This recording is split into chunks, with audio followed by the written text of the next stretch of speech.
you love to play. Oh, you love to play. Don't your comments won't relay.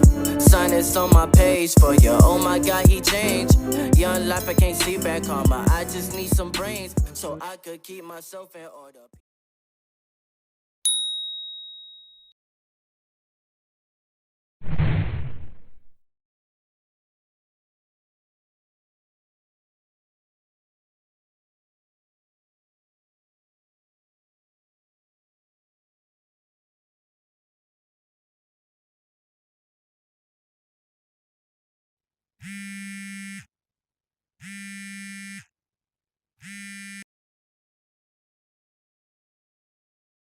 He got problems, she got problems. Only I got 411 problems. Hey, hi, what's up, y'all? It's time for another story time, and welcome back to part 7, Aftermath.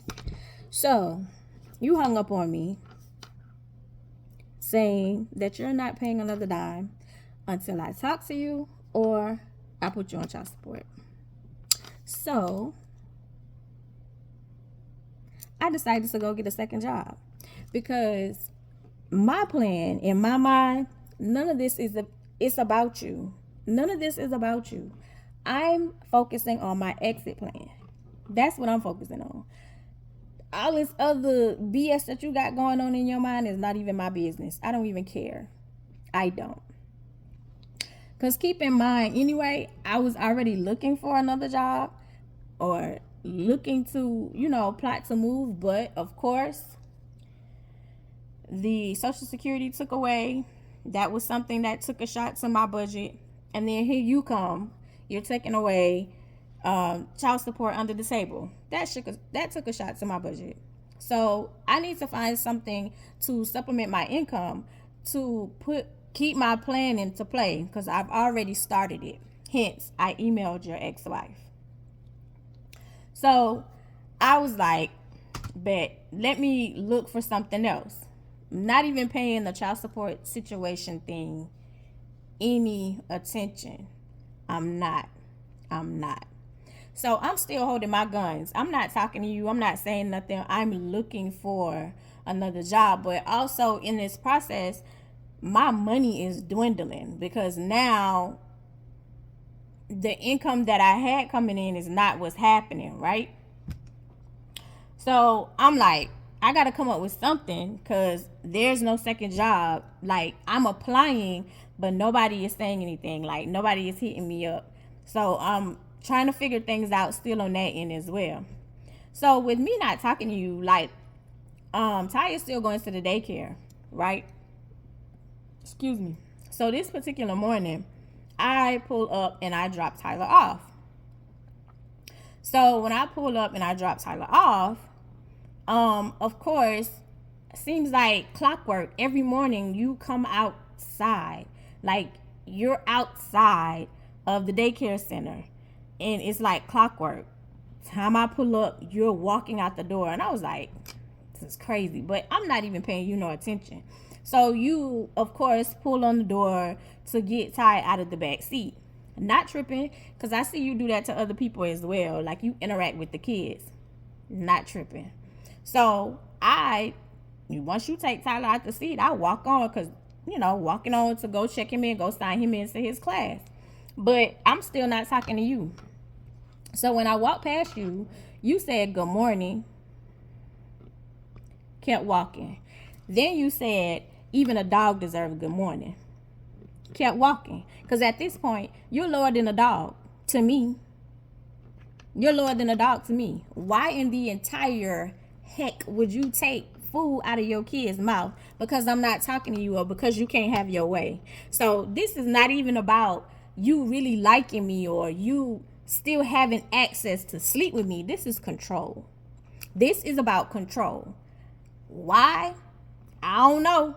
I don't know what I give off where people feel like, oh, I need to control her life. She need me. I don't know what I'm giving off, but whatever it is, avoid it because that's not what I want. I'm just saying. I don't want to be controlled. I know I'm short. Like a little dog, but baby, I'm not something to be played with. Anyway, I go in And I signed Tyler into his class because at this time he's in the 3-year-old class, right? So I go to sign Tyler in. And while I'm signing Tyler in, his teacher at the time, we used to sing in the choirs together. But she's also very highly educated. So when I'm going to sign him in, like, she was like, I need to talk to you. And I was like, okay, what's up? And so she was like, come on, let's go in this other classroom. So she took me in the classroom next to hers, which I think was the 4-year-old class, if I'm not mistaken. Yes, it was like the 4-year-old class. So we went in the other room and I was like, hey girl, what's up? And I was like, what did Tyler do? Like, that's the first thing that came out of my, that came out of my mouth. What did Tyler do? Like, what happened? And so she was like, oh, no. This has nothing to do with Tyler. And I was like, And she said, yeah. She said, I just want to let you know that I am continually praying for your safety. I was like, girl, what you talking about? You know something I don't know? She was like, he sits in the after school room. He sits in the window and he waits until you pull up. She said, I know every morning when you're pulling up because when you pull up, he comes out and goes to the front. So again, I was like, it made sense because as I stated, it was like clockwork, but I kind of brushed it off because you wasn't just taking Ty out of the car. You were taking other kids out of the car too. So I kind of just brushed it off and played it off like, this don't have nothing to do with me. But anyway, she was like, no, I'm like, it's to a point where I really truly believe like he's obsessed. And I was like, girl, ain't no way. And she was like, no, I'm really praying for your safety. And I was like, well, I appreciate it. And I said, and I'm not trying to knock, what you're saying, but there's no way. Because in my mind, you just proposed. So there's no way you should be fixated on me. There's no way. Even though I've got the little, oh, you want to be controlling type situation. But, I mean, for some men, majority, not all, y'all like to control stuff and think y'all in control. But, anyway, I digress. And so I was like, girl, no, I don't think that's what it is, but I appreciate your prayers, but I'm not going to be foolish and not keep my eyes open, if that makes sense. And so she was like, yeah. She was like, I just want to let you know. And I was like, I appreciate it. So we're walking out of the 4-year-old classroom. While we're walking out the 4-year-old classroom and she's walking into the 3-year-old classroom, like, you're standing in the hallway waiting. Like, God, dog, you just made a fool out of me. Like, anyway. So, you're standing in the hallway waiting. When you stand in the hallway waiting, you was like, can I talk to you for a minute? Sure. So, we go into the after school room. Go into the after school room. That's the room where the kids go into that are actually in school, and there is before and after care. So they go in that room, like the older kids, they go in that room before they get dropped off to go to school, and then after school there's a van that go picks them up, and then they come into that room and they're there until their parents come pick them up. So we go into the after school room. So we're in the after school room and I was like, what's up? He said, you not talking to me is driving me crazy. You not talking to me is making me lose my mind. I do not agree with, nor do I like you not talking to me.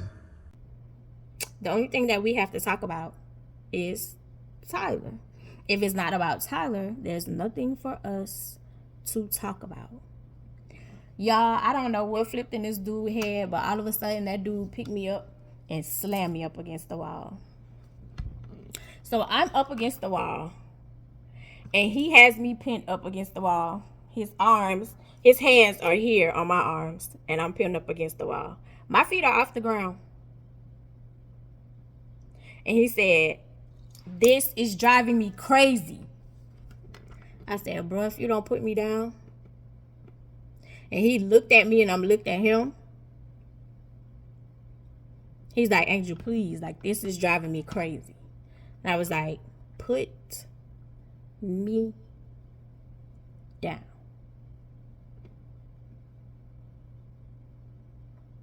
So you put me down and you put your hands back like this. At that very moment, what the teacher said resonated very, very high. It was like, oh, girl, Molly, you in danger, girl. Like, you in danger.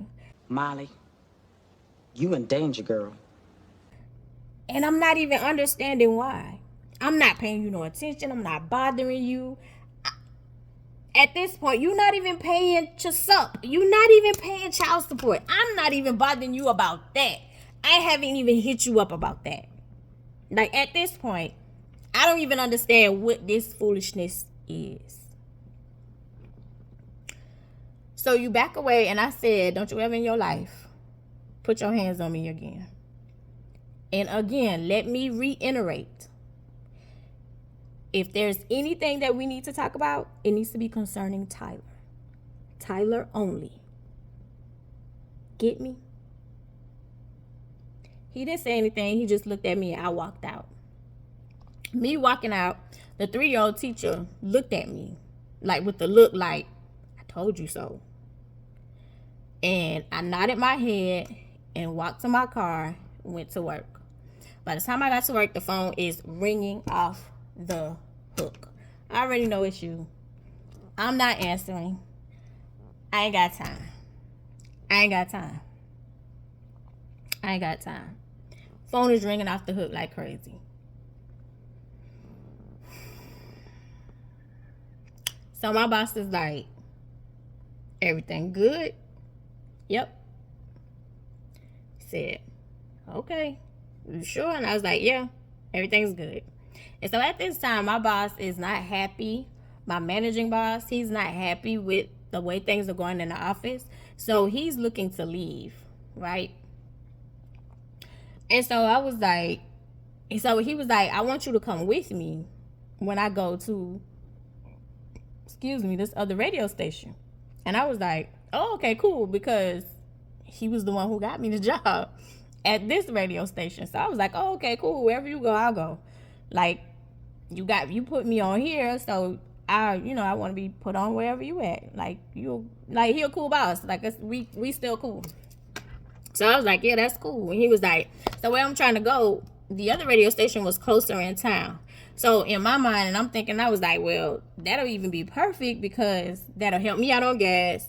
And with me being closer to town, like me looking for another job, that'll help as far as my availability. Because with this job, I was getting off, I think like 4:30, if I'm not mistaken. I think it was 4 o'clock. But that would help. You know what I'm saying? Like, even if I was still getting off at 4 o'clock or even 5, I'm closer in town, so I'm able to get to you sooner instead of being 35 minutes out. So I was like, oh, okay, cool. So he got me an interview at the other radio station. And so once I showed up for the interview, because it was ran by a husband and wife. The husband walked out before I even walked into the interview, and the husband was like, I'm not even gonna front with you. My wife don't want to hire you because of the situation that you got going on with one of the leaders of the church. She feels like you destroyed their marriage. I know you. So I had to keep my business composure, and I was like, is this a joke? And so he was like, no, it's not a joke. And I said, so all the stuff that happened before y'all ever knew about me, that don't count, huh? It's just me. I destroyed the marriage. And he kind of looked at me like, and then on top of it off, it's like, bro, your reputation. You got a reputation around town. How dare you? How dare she? You got a reputation around town.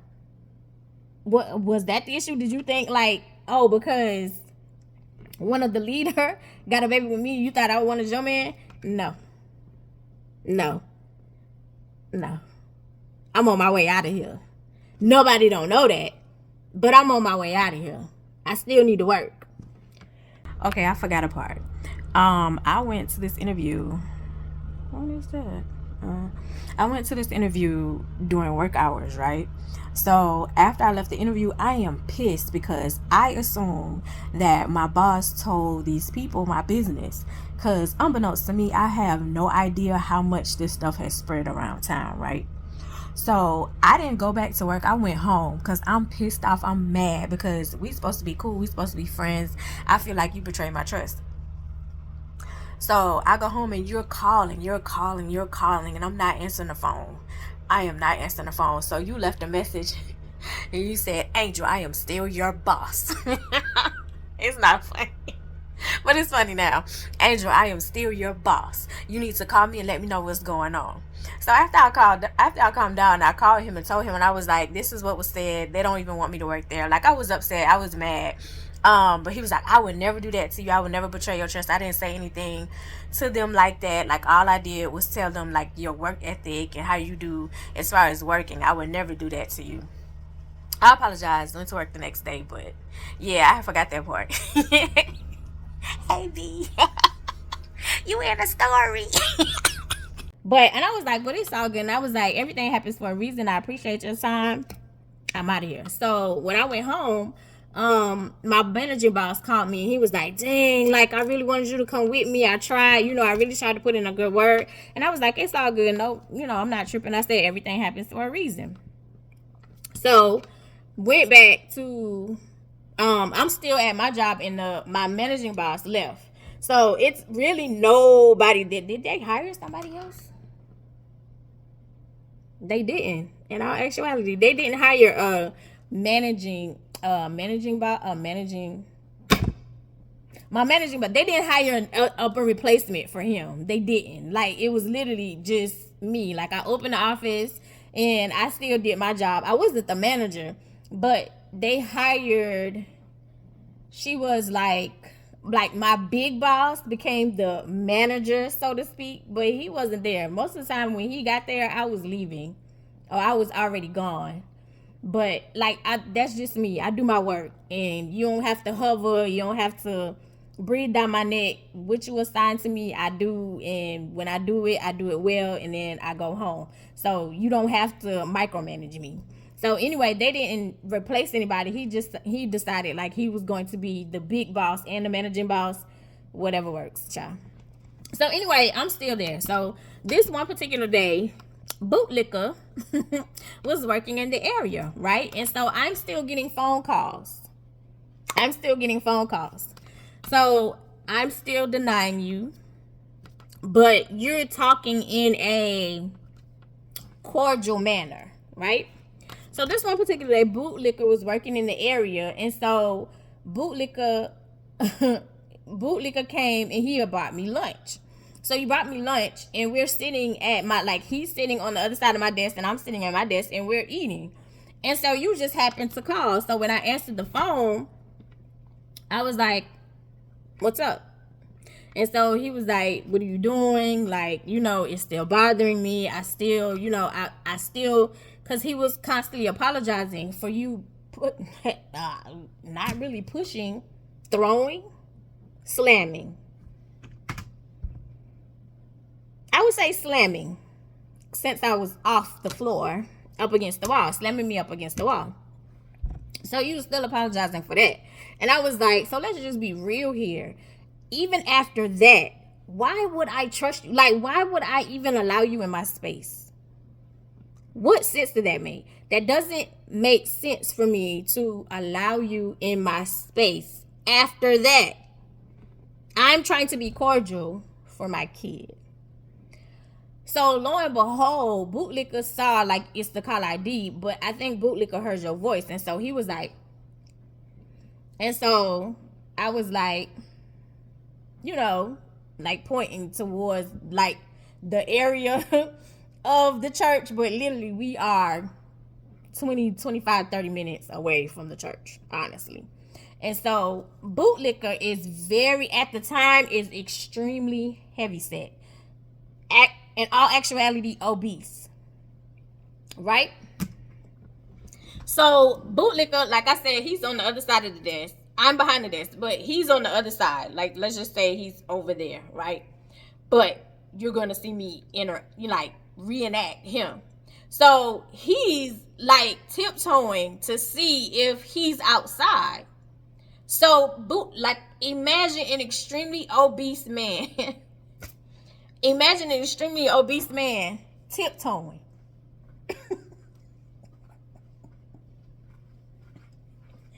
So he started tiptoeing to go to the window to see if you're outside, right?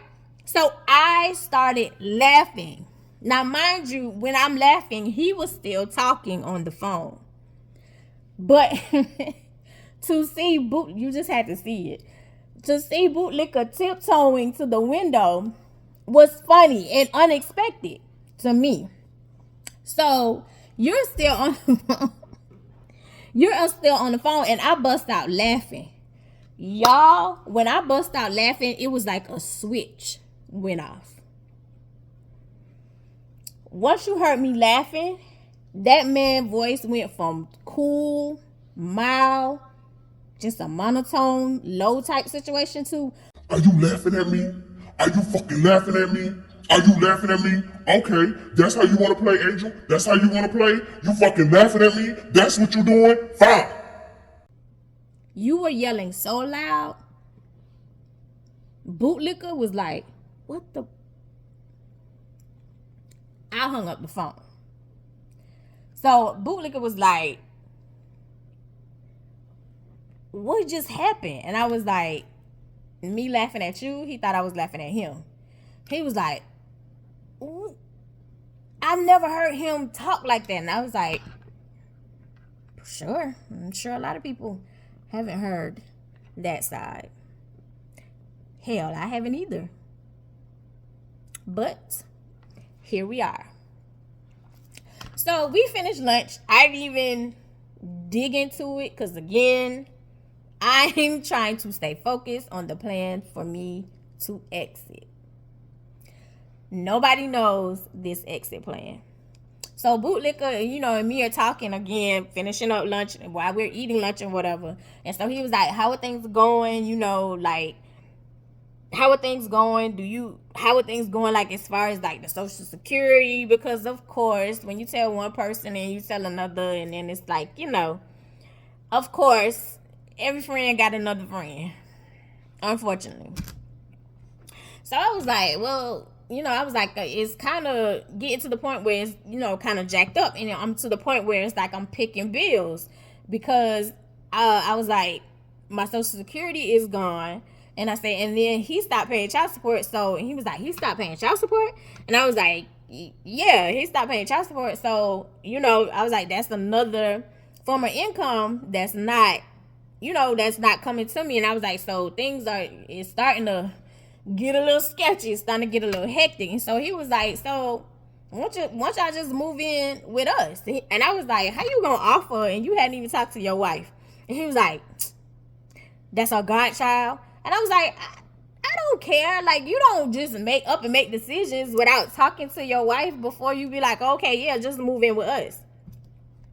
And so, and I was like, and I don't want to stay with nobody. And I was like, so if that happens, it'll be my very last resort. And so he was like, well, before I get to your very last resort, wouldn't it be smart for you to just go ahead and move in? And that way you can just start saving up money. Tempting, but again, I don't want to live with nobody. That hasn't changed. I don't want to live with nobody. But when the push comes to shove and it's about my kid, I compromise.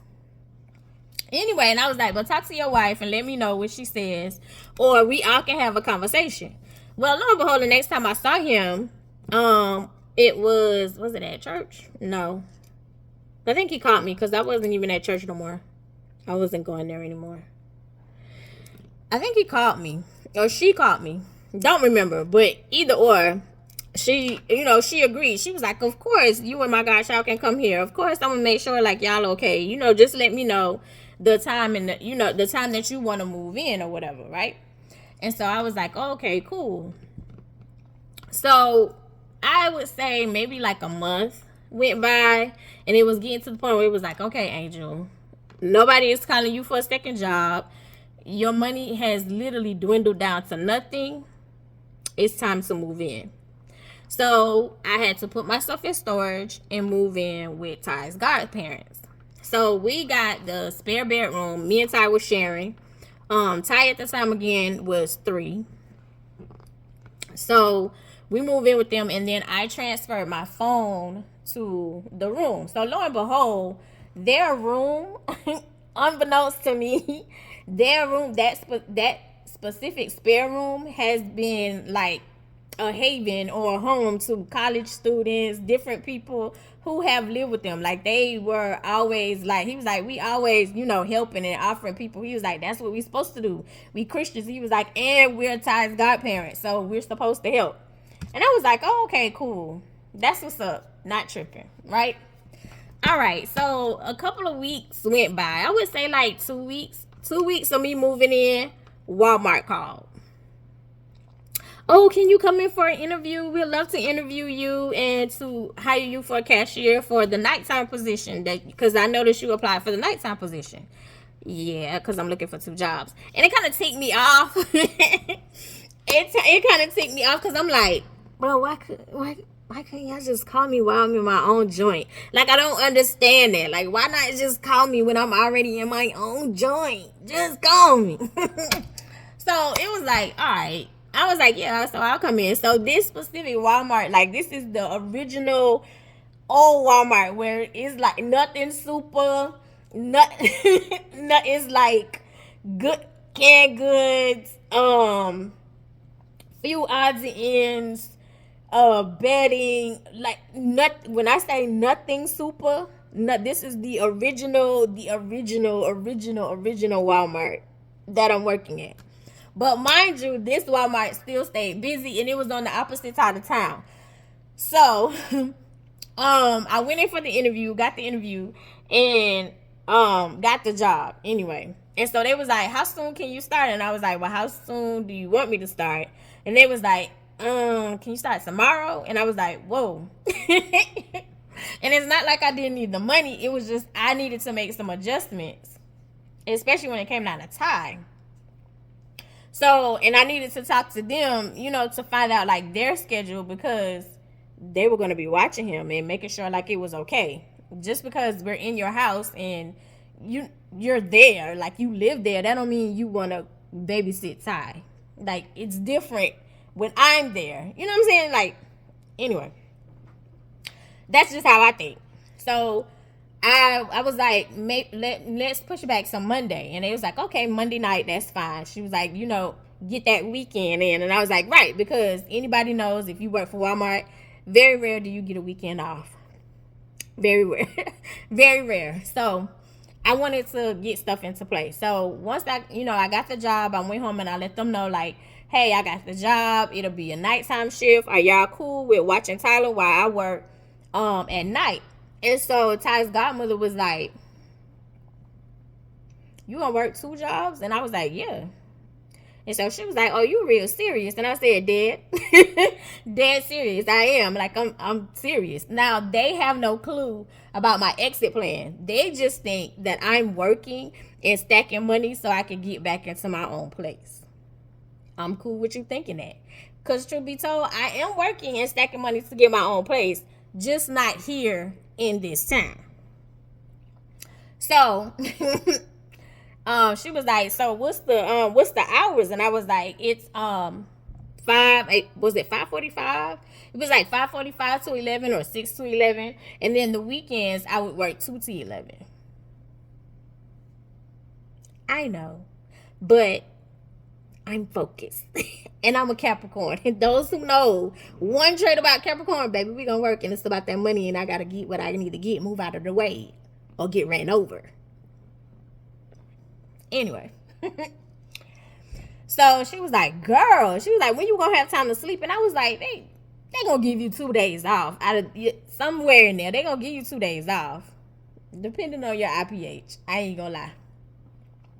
But I was like, they don't give you 2 days off. And I was like, and I'm off the weekend at my main job. And I was like, so it'll work. And so she was like, but you get off at 4 on your main job. And I was like, yeah. And I was like, so I have time to get Tyler and come here, maybe grab a snack, and then leave.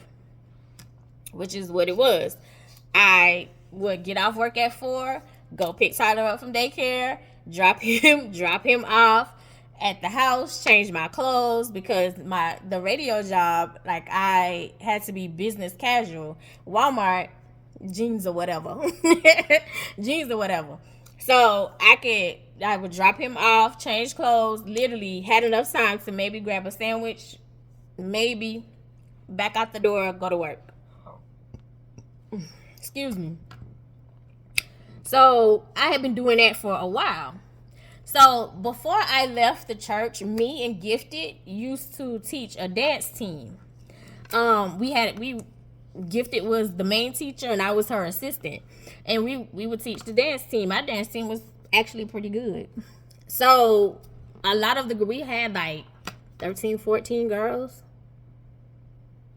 I think it was like 13, 14. It was like 12 to 14. Somewhere in there. It was something like that. But yeah, so we we had a dance team. So while I was at work, one of the dancers walked up to me and she was like, "Hey," like she was excited to see me because of course Gifted had left before me. She moved, and then I didn't move out of the city, but I left. And so she was like, "Hey, so good to see you. I miss you. I wish you would come back." And like we was talking. And so she let me know. She was like, "Oh, what we gonna call her?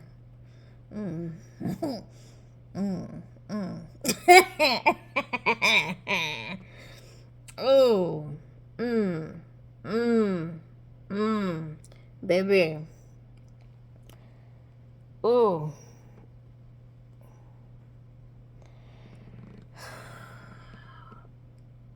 And anyway, basically his daughter,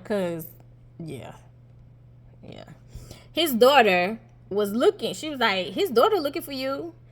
And I was like, "Why is she looking for me?" Now, mind you, his daughter was on the dance team. So I was like, "But why is she looking for me?" She was like, "Oh, I don't know." She was like, I saw her and she was like, "Have you seen Angel in here?" And so at the time, she was like, "At the time I hadn't seen you." She was like, "But she looking for you." And I was like, "Okay," which didn't make sense. But that also let me know you are in this Walmart. Why? And the reason why I'm saying why is because the Super Walmart, the brand new Super Walmart, was on the way to your house. So your apartment was literally up the street from the Super Walmart. The Super Walmart. And I'm not understanding why you coming to the old Walmart that doesn't have the options that the Super Walmart has that's up the street from your house. I digress. So I was like, oh, okay. So at the time, anybody who has worked in Walmart, I'm zoning. I mean, I was. I'm zoning, like I'm putting stuff up or whatever. So I see you pass by in the buggy. Not tripping. You pushing the buggy, minding your business. I act like I don't see you. You act like you don't see me. So your daughter walked up to me and she was like, "Hey," and I was like, "Hey, girl." And so she was like, "How's my brother? What he's up to?" Because the children knew. They knew. Because even at this one particular situation where I'm sitting, because I sat in the back of the church. So his daughter had came over and she wanted to play with her brother. And lo and behold, one of the deacons that was sitting behind us, you were trying to make her put him down, like off your lap, like not play with him, not touch him. Because Tyler loved drums. He loved drums. I don't know what is now, but he used to love drums. Tyler had to have sticks. It could be straws. It can be anything that resembled drumsticks, and they had to be the exact same size. And he would beat on anything and everything. So at this time, we're in service, and his daughter was holding him. And so she thought like her hands was like the symbol. So Ty would be beating, and Ty would hit her hand, and she would say, "Psh," like she was the symbol. And that's literally all they were doing. You kept saying, like, you kept tapping the little girl, and at this time she is 7 or 8. This is a child, grown ass man. You're tapping her on her shoulder like, leave him alone, don't touch him, leave him. And so she had to say to this grown adult, I want to play with him. I want to play with him. These are children. So because you feel the way, because you know who's his dad, you don't want her to interact with him because of what people may say or how it looks. I hear you're dead now. Anyway, so I see you walk by, and so we were talking, you know, me and his daughter are talking, and so she was like, hey, like, how's my brother doing? I miss my brother. I want to see my brother. We need to arrange like a date or something. And then she was talking about, if I'm not mistaken, she was talking about her upcoming party. And so she was like, I want him to come to my party. And I was like, she was like, I don't care about the people. And she didn't.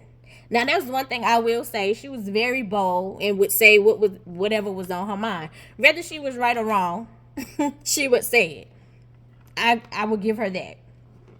And I was like, I don't know. Let me think about it. Because at this point in time, what people fail to realize is vindictive people, because you don't like me, you would do something to my kid. They don't care that that's your kid. What matters is it's mine. If you feel me. Anyway, so, and I was like, girl, you know, I was like, I'll think about it. I'll let you know. And she was like, okay. So when she went on about her business, you went on about your business. You didn't say nothing to me. So went home, got off work, went home, went to sleep, woke up the next day, took Ty to daycare. When I took Ty to daycare, got to work, phone is ringing.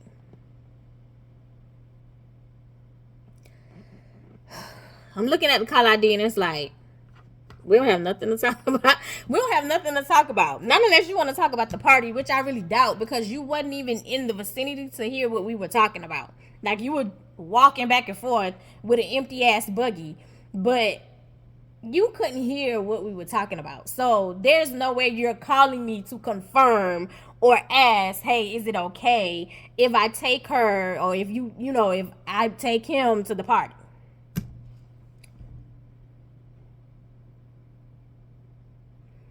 So I'm staring at the call ID. Because at this point, I don't feel like the BS. I don't feel like the BS. Because, mind you, this is what else is going on. Since you stopped paying child support and I don't have Social Security, lo and behold,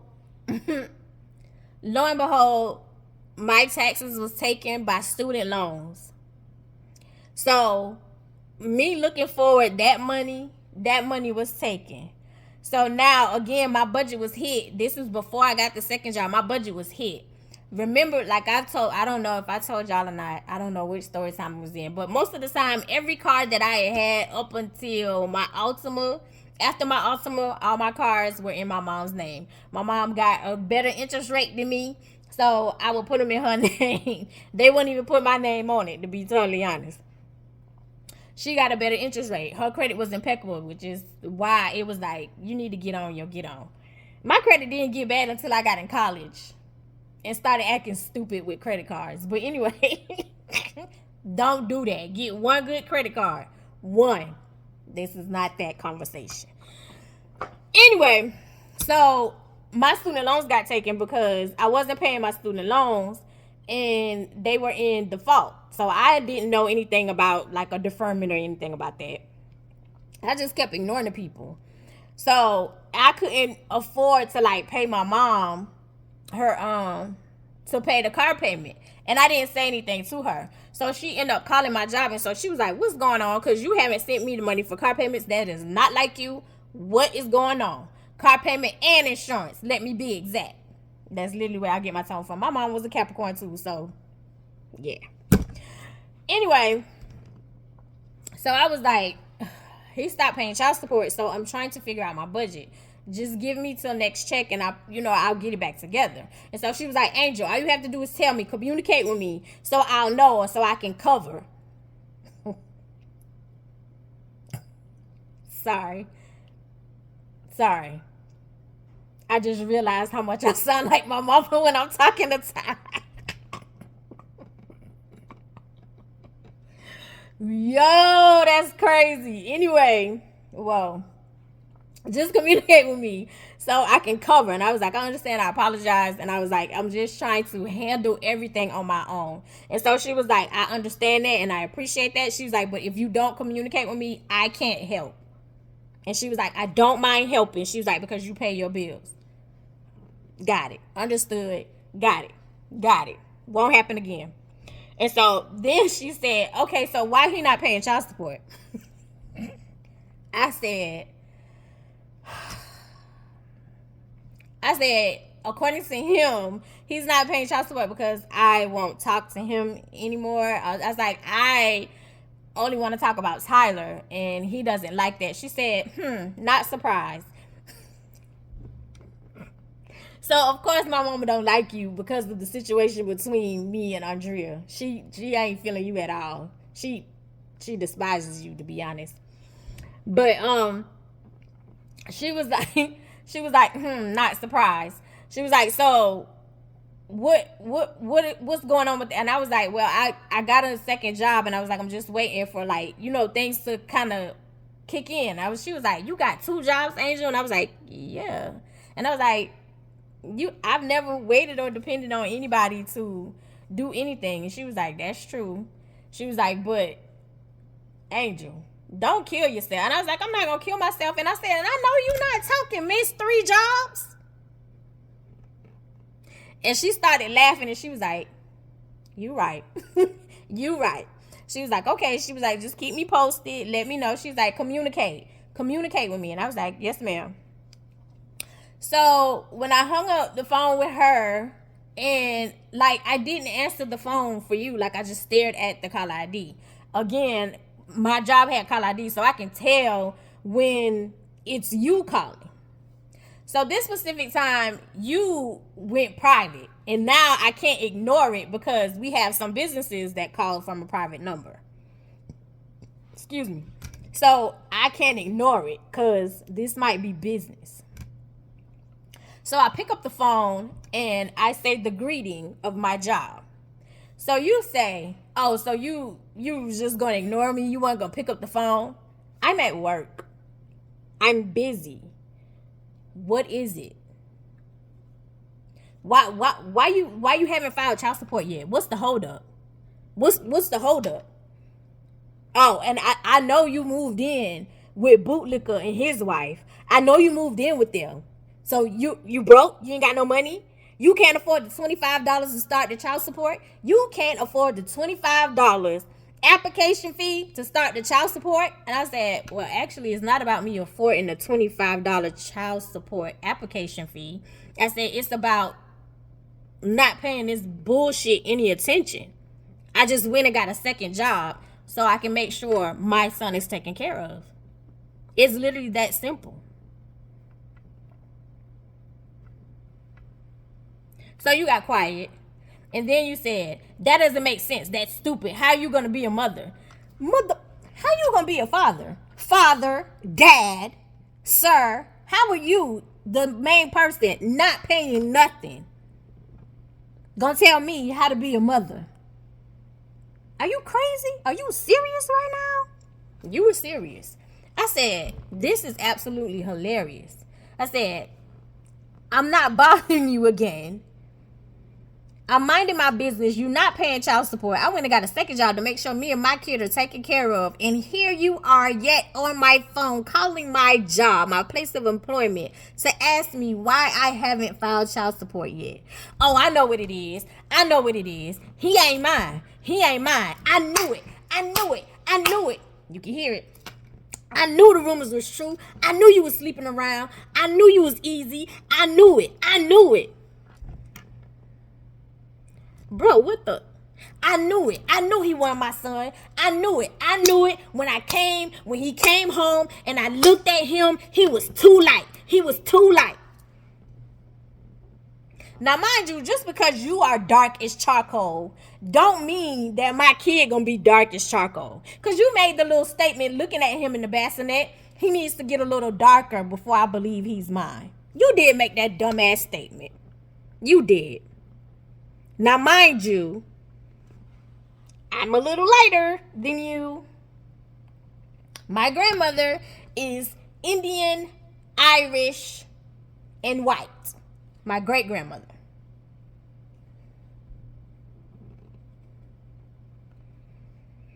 My family is all mixed up in there. I have cousins who are very, very fair skinned, green eyes, blonde hair.